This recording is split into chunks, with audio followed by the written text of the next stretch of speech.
Good afternoon, everyone.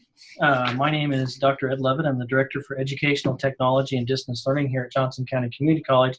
I'm hoping that you're seeing a PowerPoint slide currently on your screen that says KCREACHE Faculty Online Showcase. So, Tim, I'm looking for a thumbs up. I think that hopefully that's what we're looking at right now. Today, we're going to look at some classes from Kansas City, Kansas Community College, but you know, like any good program, we have to have a commercial to start that program.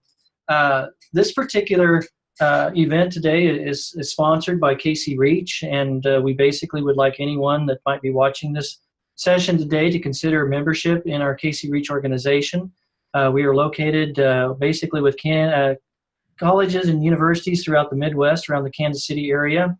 We offer both full membership and affiliate membership. $5,000 provides you with opportunities to be marketed with KCPT Public Television here in Kansas City broadcasting range, 30-second ads over 176 times. Other options within the membership include connection to a database that we have that would contain links to all the different courses and stuff that your institution may offer. And then finally, I think one of the great things that KCREACHE provides is part of quality assurance. We have a lot of our instructors and courses that have been through quality review processes. We take that very seriously. You know, we want to provide quality products for our students. And so this is one of the main initiatives that quality KCREACHE offers. For more information about KCREACHE and any of the opportunities to learn more, you can contact myself, Ed Levitt, here at Johnson County Community College, or Tim Peterson, who's our Director of Quality Assessment, with the telephone number and email that you see there. So we hope that you enjoy today's session. We will be adding this as a recording on our KCREACHE website, so if you want to share that with others, you're certainly welcome to do that. I'm going to go ahead and introduce our speaker today, or our faculty member. Adam Hadley is a full-time English faculty member at Kansas City, Kansas Community College. He's taught English Composition 1, 2, Early and Modern English Literature, Early and Modern World Literature for the past 18 years. He has earned a Master's of Arts in English from Emporia State University. He started teaching online in 2001 and has used Angel, WebCT, Blackboard, is currently interested in connections between video game design and online instruction. When he's not teaching, he can be found in his basement, learning to play guitar on Rocksmith 2014 on his son's Xbox 360. And he says this is not a midlife crisis, okay? So I believe that. So welcome, Adam. Thank you for sharing. I'm going to go ahead and let you take over screen sharing on the desktop, and I'll start asking you some questions. Okay, sounds good. And thanks for inviting me to share my online class today. I look forward to it. This should be fun. So I think the first question I have for you is basically, why did you decide to start teaching online? Well, as my brief bio indicates, I'm interested in technology and the connections between classroom instruction and the use of technology. When I first started teaching, it was pretty straightforward. No computers in the classroom, just desks, me, the students, textbooks, and a pencil or pen. And in fact, you know, my first students handed in essays that were handwritten. And then over the years, I gradually started teaching using computers, and then online education was just the next step in that. And it really became very exciting for me to see the potential to use technology to deliver content to students in new ways that would be engaging, yet also challenging for them. It looks like you also have a lot of experience with different LMSs. Have you seen over the years, you know, the systems get better or improvements? Yes, they definitely have improved over the years. There are many more tools now than I had when I first started. Blackboard is just really impressive with the number of tools, from wikis to blogs to providing feedback in Crocodoc. At times I feel like I've been trained to ride a tricycle, but I've been put behind the wheel of a Lamborghini. You know, I just don't really know how to drive it very well. You know, one of the things that we talk about, you know, especially at the beginning of semesters, is, you know, how do we get how do we welcome students into a classroom? First in a face-to-face, you might write things on the boards or whatever like that. Adam, what do you do to kind of welcome your students into your online courses? It's a good question. I rely heavily on the announcements feature in Blackboard. So when students log into the class, they often will find some announcement from me. So on the first day, they'll see something like what you see on the screen there, a welcome to English Composition 2, and then just basically a brief explanation of sort of the design of the classroom itself, what all the buttons on the left-hand side of the screen mean. My hope is that that would be enough, but I'll tell you, I've had students in my on-ground class that I'll see them log in on that first day, and they'll go into their online class, and they're sort of overwhelmed with all of the information that's there. And students will typically, pull me aside and say, Mr. Hadley, where do I go in this online class? I have no idea. And so I'll stop and I'll kind of point to some things. And so the announcements feature is one thing that I use, one tool that I use. I also send them an email. Just to follow that up, and again, it's an email that welcomes them to the class, and it says, well, maybe you're curious about where you should go from here. Well, I suggest that you click on, the course information button on the left-hand side of the screen, and that'll take you to the course management statement, and it'll take you to the course syllabus. And then once they go to those pages, I have sort of breadcrumbs that lead them to the next step. So after they finish reading that, I'll have a window that says, where do you go from here after you've read this information? Well, go to the assignments button. And once you've clicked on the assignments button, go to the Getting Started folder. And in the Getting Started folder, you'll find some information. So early on in the semester, I really try to guide them along, try to give them a trail to follow. And I hope that that's effective. You talked about the Getting Started folder. Would you be able to navigate to that and kind of show us what you put inside of that folder? Sure. I can actually take you to the course information folder, which is right here, and that contains my my course management statement. And so students can click on that. I use SoftChalk to type in all this information, and it's a little bit more colorful, and it makes me look like I'm really more sophisticated than I really am.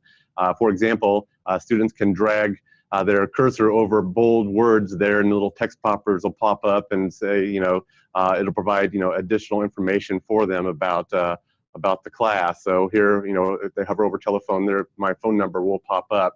So even though, I'm not very technologically savvy, SoftTalk makes it look like I am pretty technologically savvy. So once they go to the Getting Started folder, they'll come in here, and again, it's just more information about the class in terms of the design of the class, sort of their responsibilities as online students in terms of having a computer, reliable internet service, and meeting deadlines, how to contact me in the class and also outside of the class if they ever have any questions. And so I provide a link to my college email address, but I also provide a telephone number because sometimes it's helpful just to talk to a student and kind of walk them through some questions that they might have. And once they do that, you kind of hear the aha moment on the other end of the line when they go, oh, I didn't even see that button over there. Thanks for pointing that out. They'll also find instructor response time. Oftentimes they'll send me an email at 2 o'clock in the morning, and they'll kind of expect a response at 2:30 in the morning, but that doesn't really happen. And so here I tell them, I'll respond and fairly quickly, but maybe not as quickly as you would hope. So I tell them about 24 to 48 hours. It's usually a lot quicker than that. As soon as I get an email, I typically respond to them. And then when they submit essays, I tell them that I try to grade them in under a week's time so that they can review the feedback and then make any adjustments that they need to before they hand in the next major writing assignment.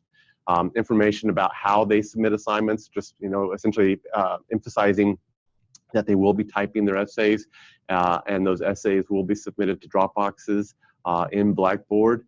A little information about the deadlines in the class, how often I think that they should be checking into the classroom, which is about 3 to 5 times a week. Sometimes I'll check in and there'll be nothing there, but sometimes there might be a message from me or maybe a change in the deadline. And then just a brief list of the activities that they'll be completing during the course of the semester, some information about a journal they'll be keeping with a link to Netiquette, and also just a link to a video that explains the nature of blogs. So if students aren't familiar with that, they can watch a 2 to 3 minute video that that explains to them essentially what they'll be doing as writers of blogs in my class. Textbook information, and then the college ADA statement here. If they click onto the next page, they get deeper into the information about the course. And so they may not see this on that first day or during that first week, but as the semester goes on, I hope that they return to this document and they'll see, oh, this is how Mr. Hadley is evaluating my essays. And so they can see essentially the areas that I look at in terms of content, organization, expression, mechanics. I also try to give a description of the A, the B, the C, the D, and the F paper. And then I also attach a rubric to each writing assignment. And so I provide the text of that in this document, but they also have it attached to the drop boxes too, so they can see that rubric there. And they'll see it filled out after I've graded the essay. And then just some basic information about major sentence errors that they should be trying to avoid as they work on the assignments during the semester, and then how to format their essays. My class has a lot of redundancies in it. This information is on this course management statement, but they'll also find videos in the class that will basically walk them through how to use Microsoft Word to format their essays in MLA style. You know, at times I feel like I'm really repeating myself, but I think it's helpful to have it in multiple places so that if a student misses it here on this course management statement, they'll see it somewhere else in the class and maybe benefit from that. And then I give them a course outline, essentially just a bare bones structure of what they'll be doing each week of the semester. And then here's that, where do you go from here? You know, they're getting near the end of the document, and so I tell them, you know, read the course syllabus, make sure that you have the textbooks, and then go ahead and go and start working on that first diagnostic writing assignment for the class. And then at the very end, they'll have a picture of me with a little bit of information about me. It kind of makes it a little bit more personal, so that they can at least put a face to the name as they're taking my class. Excellent. Just a reminder to everyone that we do have a chat tool within our Zoom session today. So if any of you that are viewers out there would like to ask Adam a question, please go ahead and post that. And Tim will monitor those, and we'll ask those when it's appropriate. So take advantage of any of the questions that you might have. So on your course syllabus, Adam, is there any difference in that? Is there additional details? It's pretty much the syllabus that the college requires us to hand out. So if they click on it, they'll see the name of the course, the semester, the course number, my name, credit hours, my office location, office hours for both online and on campus, and just the prerequisites for the course. So yeah, they'll find the textbook information. So there is quite a bit of overlap here in between the syllabus and the course management statement. There is some additional information about the learner outcomes and the competencies for the course. There is essentially the grading scale, the points for all the assignments, and then there's more of the information about essay preparation, the deadlines, the late work, and revision policies. All of that's on the syllabus, but it's also on the course management statement. So again, as I said, there are a lot of redundancies in the class, but I think it's helpful to have that information in multiple places, because I think students can be overwhelmed by just all the content that's in there and not really pick up on maybe, oh, there are multiple pages to this soft chalk document. I just thought there was one page, but there are actually 5, you know. And I think you've done an excellent job of, you know, students many times, these could be students that maybe this is their first time coming back to school after a long time.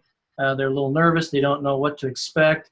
And so redundancy is not a bad thing. I mean, you're kind of reinforcing over and over and over again what it is that you expect of them and where they can find the resources. So I don't know if that's been your experience, but that's kind of the way my experience has been. Yes, yes. I repeat myself a lot at home with my kids, and they think I'm kind of losing my mind, but I think it's just from teaching all these years. I do not think this is a self-paced class. I'm assuming you have due dates and deadlines. Is that correct? That is correct. I do have a structure to the class. So if they click on the assignments link, they'll see folders that contain all of the information for the writing assignments, and it's meant to be read from top to bottom. And you'll see the descriptions under the folders for the deadlines for each assignment. So the diagnostic essay, the students will see it's due on Monday, January the 23rd. The first writing assignment is due on Tuesday, February the 21st. I follow this up again with announcements in the class. So when students log in, they'll see an announcement that says the diagnostic essay is due on Monday, January 23rd. And if I go to that announcements page, I'll show you. There's one waiting for them, and if they click on the link to that, it'll take them right to the Dropbox for the diagnostic essay, and they can submit it right from there. So they don't have to go clicking around in the class to try to find, well, now where did Mr. Hadley say that Dropbox for the writing assignment would be? They can really just, when they jump right into the class on the announcements page, see the announcement, find the link for it, and just submit their essay that way without having to do a lot of clicking to get to it. So again, it's just, I try to really anticipate the student experience and maybe try to streamline the experience for them. Sometimes I'm successful, sometimes maybe I'm not as successful as I'd like to be. Do you let them work ahead, or do you try to keep them sort of all in sync?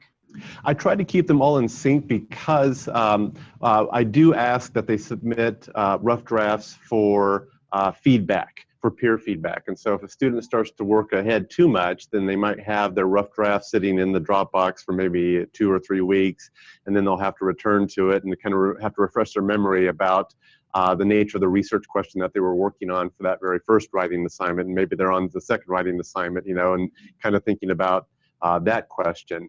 So I try to keep them all in line, working through the semester, but everything is available from day one. They can see all the Dropboxes, they can see all the assignments, they can see all the deadlines. So if they wanted to, they could skip ahead and submit essay number 5 that's not due until May. They could submit that in February. I wouldn't encourage that. I'd probably contact them and say, well, you probably want to hold off on that just yet until you get a little bit more feedback on your assignments. But theoretically, they could do that. But I try to keep them all pretty much on pace, working on the same assignment so that they can all discuss the question of the assignment and the same challenges that they're facing, and then give feedback to each other on the rough drafts. You know, we talked a little bit before we began about, this is a writing class, plagiarism and the ways that you can approach that.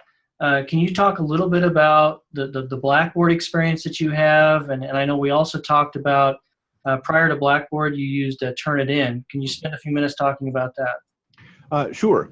Blackboard uses a program called Safe Assign that checks the content for originality, essentially.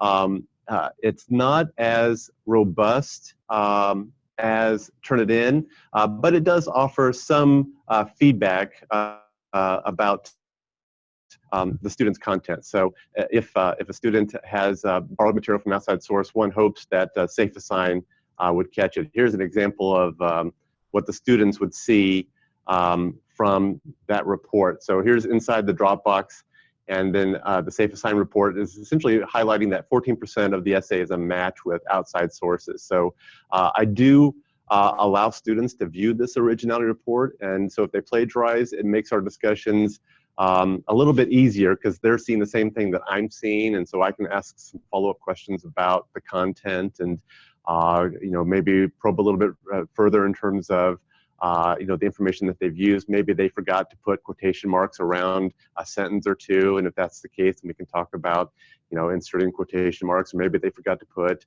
in-text citations after some borrowed material, and so we can talk about that as well. Turnitin's feature was a little bit more robust in terms of detecting outside material. This sample comes from the Latin generator, and Turnitin's report would have flagged it as 100% borrowed from the Latin generator website. As you can see, Safe Assign basically is just telling me that 14% of it comes from outside sources, some of it from this website, some of it from another student's paper, which isn't especially helpful for me as an instructor, because I really would like to go and see, this is the site that the student used to, copy and paste material into the essay. So besides Safe Assign, are there any other techniques that you use to discourage cheating? We do have a plagiarism statement, or I have a plagiarism statement in the course management statement. I also have it in the syllabus. I basically encourage students to use their own language and ideas, and that if they do use outside source material, they document that source material. If they borrow the exact language, they put quotation marks around it. If a student happens to plagiarize on one assignment, I usually ask the student to revise it, and I'll have a meeting with the student, either via email discussion, or I'll talk to the student on the phone. And we'll go through the essay paragraph by paragraph and talk about revision strategies and how a student can summarize some information or paraphrase some information, or maybe even just, if the student isn't able to summarize the information or paraphrase it, just simply put quotation marks around it and make sure there's documentation around it. So on the first instance of plagiarism, I encourage the student to revise it. In composition 2, where I'm asking them to go out and perform research and to synthesize multiple sources, it's an important discussion to have.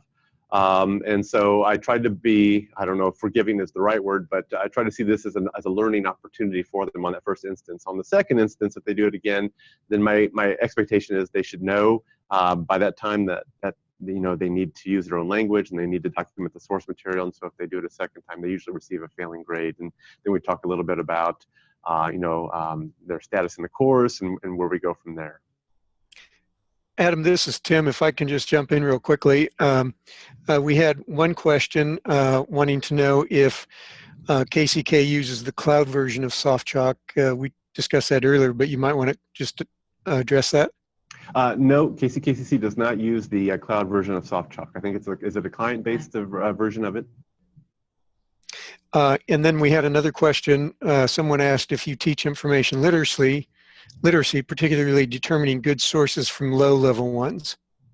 I do, actually. I use a textbook, Elements of Argument, and there's a great chapter in there about evaluating source material, especially multimedia sources, and we spend a little bit of time talking about that. The first assignment for my students is essentially a critique essay in which I ask them to go and evaluate source material. In terms of the quality of the argument, but also in terms of the development itself and the logic that the writer uses. So all of that comes into play here. And then I also have a journal assignment that asks them to go out and look at internet source material and to basically evaluate the credibility of that website, the validity of it, the reliability of it, and so forth, so that they can kind of get used to being a little bit skeptical whenever they encounter information online. Thank you. And I have just one question myself regarding the plagiarism discussion and keeping students honest. I'm curious if you ever use Zoom as a way to meet with students. I mean, it's obviously quite nice how you're able to show us on the screen what has occurred here. Do you ever use Zoom or Skype or something to have those discussions with students? I haven't yet, but I've been thinking about using Zoom, especially for presentations that I make in class. So I give a presentation on argument strategies, and I have a Prezi that I show to my students, and I thought that Zoom would be a great tool to use if students could tune in during that class period and follow along with the Prezi and kind of listen to me talk a little bit about it, and also gives them an opportunity to get some feedback. Here's a link in the class for that Prezi, but without Zoom, it's just the student going to Prezi and just kind of clicking through the presentation and reading the material. But with Zoom, it'd have the benefit of, I guess, of me talking aloud, and then also give me an opportunity to address any questions that they might have real time. But yeah, it's a great idea. I'd love to use Zoom. Thanks. How do you handle attendance? I mean, obviously we want them to be in there, but is there a technique or a way that you handle attendance, Adam? I recommend that students log in 3 to 5 times a week. And early on, when I was teaching online, I discovered that students, if they didn't have a deadline, wouldn't log in for maybe a week or maybe 2 weeks. And that was a problem, especially if I graded an essay and I gave them feedback and returned it to them in under a week, but they were working on the second writing assignment and didn't know that I'd made some suggestions for adjustments in their writing. And so they wouldn't log in until that second essay was due and then submit it and then say, oh, wait a minute, there's feedback from Mr. Hadley, and oh, I was using the wrong format for my essay, and I wish I'd known that before I submitted the second essay. So it became a problem because they were not logging in for 2 or 3 weeks at a time. So I actually have students keep a journal throughout the semester, and I have it due weekly. It's Mondays before noon, and it's just a tool that I use to encourage them to log in at least once a week, just to make sure that they haven't missed anything, either an email from me or an essay that I've returned with feedback. So that's just one of the things that I do to encourage them to not forget about the class, but to keep on coming back. And it's a great tool to get them writing during the week too, instead of just simply focusing on the major writing assignments. So they might wait until the very last minute to write that essay, but here with the journals, they're at least writing once a week. We were talking earlier, you were showing a rubric kind of in your overview. Mm-hmm. Can you share with us maybe how you provide student feedback in your course and what tools you might use? Sure. So this is the student view right here. After students submit an essay and I grade it, I send them an email and basically tell them that they can click on the My Grades link, and they can go into the gradebook here, and they can click on the link for the first writing assignment, and it'll pull up an image of their essay with my feedback. It's a little crowded at first, but once you kind of clear it out here. So when students first pull it up, they'll see this window over here on the right, which is sort of my opportunity to give them overall feedback about the essay. Just my overall impressions of their argument or their explanation, their development, the voice, and so forth. And usually I'll give them something to work on for the next writing assignment. So I'll say, for essay number 2, I really want to see you work on content development. You rely heavily on general statements, but if you could use maybe a little bit more, a few more examples or specific descriptions, I'd really like to see that with your writing. And then those comments will be reinforced with comments that they can find specifically on the essay and on the rubric here too. So up here by the score, they'll see a little box, and it'll pull up the rubric that I use for scoring the essay, and it'll highlight what I've said about their claim, the development of the essay, how they've addressed their audience's needs, the cohesion, how they've been able to link the major sections of the text, how they've been able to identify elements of the supporting evidence to their claim, and the conventions that they've used in the essay. And this refers to, documentation, grammar, mechanics, and so forth. The thing that I haven't done in this example is provide additional feedback, but I can do that. So if students can come into the list view, they can see, again, the descriptions of under the rubric, but they can also click on show feedback. And if I've typed anything under claim or development, they'll see that right here. So here I could type in paragraph 3, you really need to develop that second supporting point. Here's some strategies for you to really clarify what you mean by that argument or by that statement. So that's essentially how I use the rubric. And then I can find a way to click out of here. Oops. Oh, is it right under here? Okay, sorry. And then students can shrink this and come and see specific feedback. Oops. Specific feedback on the essay itself. So here I'll highlight specific elements of it, whether it's, they formatted the heading correctly, anything from a response to a title. I can put a bracket around it and say, can you think of a more creative title for your essay than essay title? I can highlight specific sections of the text and comment on that. I can even put a strike through certain sections, and maybe something doesn't need to be included, or maybe a sentence is unnecessarily wordy. So I could cross it out and write right above it a suggested revision for that specific sentence. It even has a drawing tool, which I didn't use here, but you can actually draw on the manuscript itself. So maybe you can circle a comma and have a little comment that says, you don't need this comma here, or whatever it happens to be. So that's essentially the feedback that I use in CrockDoc and Blackboard. So I comment on the essay, I give them feedback in the rubric, and the rubric scores are pretty much linked to the grade with some exceptions, and then overall feedback to the student. So I guess there are 3 layers there of feedback that I give to them. And the fourth method that I've been thinking about, but would require a little bit more work, is actually maybe audio or even video feedback, a brief 1 or 2 minute audio clip of me just talking to the student, which I think would be really interesting in terms of kind of delivering that feedback to students, because sometimes they miss out on tone. I try to be pretty gentle with my feedback, but sometimes students don't hear the gentle nature of the feedback, and maybe they read it kind of harshly. And so sometimes maybe the audio clip, me just saying, "Hey, it's okay. I understand you did a really good job with this, but here are some areas where you need to improve it." Sort of that nice, encouraging voice that goes along with the feedback, instead of just the prose that they read and maybe internalize that and say, "Oh gosh, this is really terrible. I'm doing horribly in this class. I can't believe it." And Mr. Headley's a mean old man, and he takes out his aggressions on me. So maybe that audio or video clip would kind of lessen the blow of that feedback, I guess. I guess I'm getting older. I remember, years ago when composition instructors had reams and reams of paper, and over the holidays they spent hours and hours marking up physical piece of paper. Yes.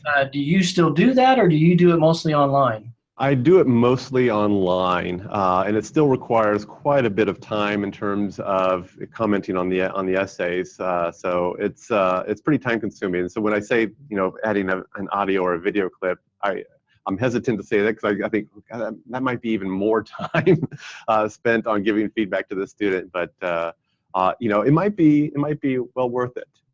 If they can benefit from it. Well, I'm really impressed. I like the product Crocodoc. It looks like it provides a lot of annotation capabilities. Yes. Built right in online, and so that's a very impressive tool that I'm certainly taking a look at. One of the other things that we kind of talk about is, how do your students get help? I mean, obviously they're going to reach out to you, but are there some other ways that at KCK that you provide that assistance? Yes, on the landing page for Blackboard, they can find a lot of links up here at the top. So there's a link for the help desk ticket. If they have any problems with using a program or getting their browser to work with Blackboard, or just anything in general, they can click on that and submit a help desk ticket. We have a link to our Academic Resource Center. So if they need any help with math or writing, they can contact them using that link. We do have an online writing center, so if students need some additional help with their essays, they can actually fill out a form with the nature of the assignment. They can attach their essay to that form, and then someone in the online writing center reviews it and then sends the feedback to them, I think within 24 to 48 hours, so that they can get additional help that way. And then at the bottom, there's a little link here for students to share their desktop with the support here at the college. So they kind of see what's going on with the students. So if the students say, "I click on a button and nothing happens," the tech support can look at that and say, "Oh, well, here's what you need to do to make some adjustments." Well, this has been very impressive. I really appreciate you sharing that. What are some challenges that you see, or that as you teach online? Yeah. One of the challenges, I guess, is trying to make online education more personal. I like teaching in the classroom. I like getting to know the students, and I think that I do a pretty good job of reading the room. So if I'm boring my students, I can make some adjustments pretty quickly in the classroom. Or if they're confused, I can kind of see, that raised eyebrow or that quizzical look on their face. But it's a little bit more difficult to read that kind of feedback in the online classroom. It's definitely impersonal. It's impersonal, I think, from my perspective, because I don't feel like I get to know my students as well in the online environment as I do in the classroom. And I don't think they get to know me as well either. I'll tell you a really quick story here. A couple years ago, I walked into my insurance agent's office to ask a question, and a young gentleman came walking up to me, and he said, "Mr. Hadley, how are you doing?" And I had no idea who this guy is. And then after a while, I learned that he had actually taken my online writing course, and he remembered me and he recognized me because I posted my picture in there. But I had no idea that he was a former student. And I kind of had that moment where I was like, "Oh, how did you do in the class? Did you do well?" And he said, "Yeah, he did well, and he enjoyed it." And so we actually had a pretty good time, getting to meet each other and getting to talk to each other. But that was just sort of an eye-opening moment for me that, you know, there's just that element missing from online education of the personal. And I think that that kind of resonates throughout other aspects of the course too, in terms of just, you know, giving feedback to students or trying to, you know, motivate them to hand essays in a timely manner and trying to get them to make adjustments and so forth. Sort of that, you know, coach there to say, you know, keep going, you can do it. So that's one of the challenges there. The other challenge, I think, is just the medium itself.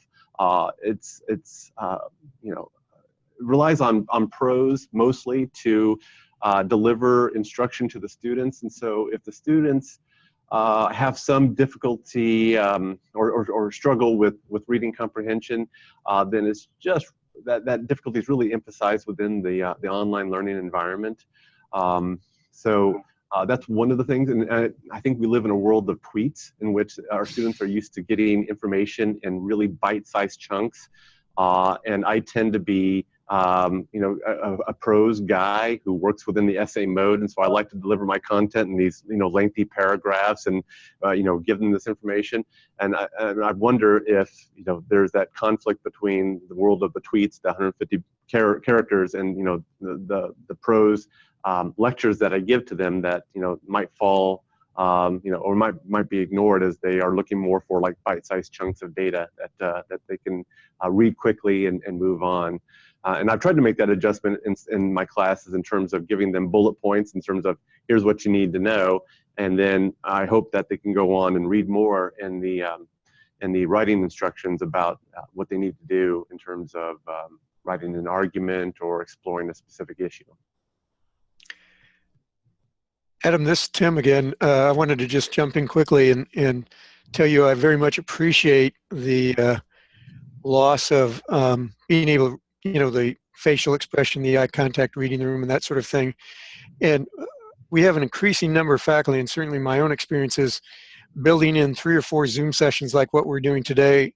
I've heard from students that it really is nice to not only see you, Tim, but to see my other students, and it does, I think, help that connection a little bit. One quick question, Ed, if I may, though, wanted to ask is, given those differences, but looking at what you've presented today, I mean, it's just very impressive. I particularly like your layout in the white space that makes reading that prose very easy and friendly. Have you noticed in your lengthy time of teaching online, in terms of actual student outcomes, learning outcomes, have you seen those improve from the early days of WebCT through Angel and now Blackboard? And do you see them as being relatively comparable to what you get in the classroom, or is that hard to judge?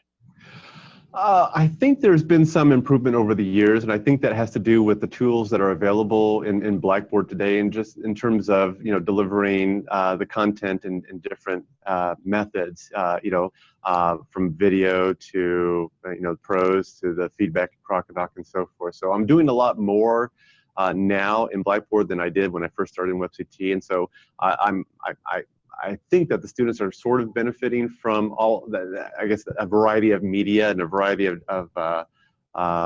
content that's at their disposal. And so I see just a little bit better. And I think that, you know, early on when I started teaching online, one of the difficulties was just simply the students had to learn not only how to use a computer, but also how to learn how to use the software. And over the years, more and more students are entering my classroom, and they're a little bit more technologically savvy. They, you know, I don't have to teach students how to use a mouse anymore. You know, I remember early on when I started teaching computer-assisted composition, I had to teach a student how to use a mouse, and so that was, you know, really kind of concern to me, because I began to wonder, how much am I teaching the use of the technology, and how much am I really teaching writing? Because I'd rather be teaching writing than how to use the technology. But over the years, I think that the students who are coming into my class are more familiar with the different technology and with the different software, and I think they're able to navigate it a lot better than students were, you know, 15, 20 years ago. And so that allows more time for them to concentrate on the task at hand, which is learning how to write well. I'm looking here. We have another question. Somebody asked, how are you using the peer critiques? Oh, that's a great question. This has been a real challenge for me over the past year or two. We were using the Turnitin software, and it had a really great program built in for giving peer feedback. Blackboard has a self and peer evaluation tool, but it really isn't designed for the type of essay feedback that I'm asking my students to perform in the class. So just this past year, I started using the blog feature in Blackboard. And so students can click on the link for the peer critique here, and I'll see if I can expand this window a little bit. And I give them some instructions here for what they need to do. They copy, paste their essay in here. So they come up and create a blog entry. They copy and paste it in there. And then they post it to the blog. And then on the right side of the page, their name will appear highlighted over here. So that's the first step. And then the second step is really, I guess, is me. I send an email to the students and I put them into peer critique groups. So I'll say, you know, John, Jeff, and Sue, you are going to be in peer group 1, and you're just going to read each other's essays, and you're going to use these questions here to give feedback. And then I'll even go further and say, all right, John, I want you to look at questions 1 through 3 as you read the drafts, and Jeff, I want you to look at questions 4, 5, and 6, and Sue, I want you to look at questions 7, 8, and 9 when you give feedback to the people in your peer group. So then students can come in here and they can click on their essay and they can see comments beneath the copy of their essay from those students in response to those specific questions here. Early on, the peer critique is really a roll of the dice in terms of its effectiveness because I'm not familiar enough with the students' strengths and weaknesses. But as the semester goes on, I tend to identify the stronger writers, and I'll put them with the writers who are struggling. And I'll say, you know, here, you're in this peer group right here, and make sure that you give them some feedback about what they can do to make some adjustments for the writing assignment.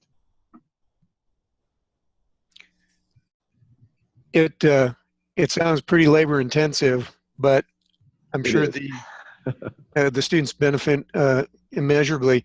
We had another viewer that asked about outcomes and alignment that they're looking at their university, and they were curious what KCK is doing. I assume aligning outcomes with assignments and activities and learning experiences. Could you or Susan, if she's still there, maybe speak to that? Sure, I can do that as well. We actually have entered our course outcomes into Blackboard, and since I'm using rubrics to score the students' essays, I've actually aligned the outcomes, and you can just click on Add Alignments here to do that. I've aligned the outcomes to the different aspects here of the rubric. So for the claim, development, audience, and cohesion, you'll see all of them, and you can view the associated items, and they're all right here associated with that. Let's see if I can pull up for claim. If you click on Add Alignments, you can see that I've connected these two alignments to the claim, to the rubric claim, or I'm sorry, the rubric category claim. So here we're looking at the students' ability to demonstrate their critical reading and thinking skills, and also their ability to compose persuasive or informative text, acknowledging the expectations of specific audiences. So I've basically said under this criteria that I think these two goals best align with that. So at the end of the semester, once I've scored all the essays and I filled out all the rubrics, the college can basically collect all of that data and see how the students have done from inadequate to exceptional on those specific alignments. And Susan, did you want to add anything to that? The students can do that also. And the students can see those alignments too, Susan says. In the goal performance, there's a goal performance too. So if you go to this goal performance, and we'll click, okay. That basically shows you what Oops, that was the students. data. Sorry, I thought this was an active. There's basically the ability to see what any student is doing. Okay, so yeah, we have a goal performance link that shows us how the students are doing in terms of those alignments too. Thank you for addressing that. You know, Ed mentioned early on, one of the things that the consortium does is this quality assessment process we have an online scorecard where it's a peer review process, very similar to what Quality Matters has done.